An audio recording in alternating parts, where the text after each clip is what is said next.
Drumuri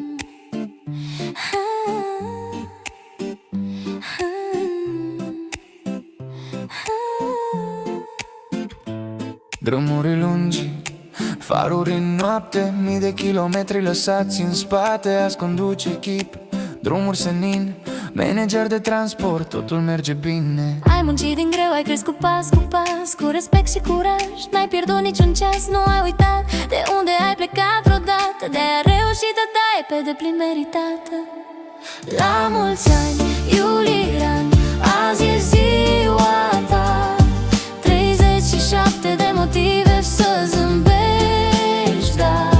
Cu Aria și Olivia râzând în jur, și Mădălina lângă tine, viitorul e sigur.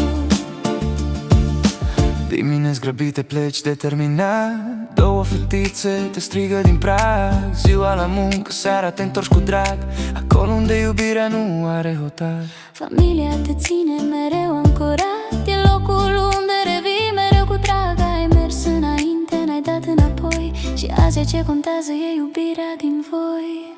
La mulți ani, Iulian, azi e ziua ta. 37 de ani, ce poveste, da. Cu Aria și Olivia, două raze de soare, și Mădălina lângă tine, viața prinde culoare.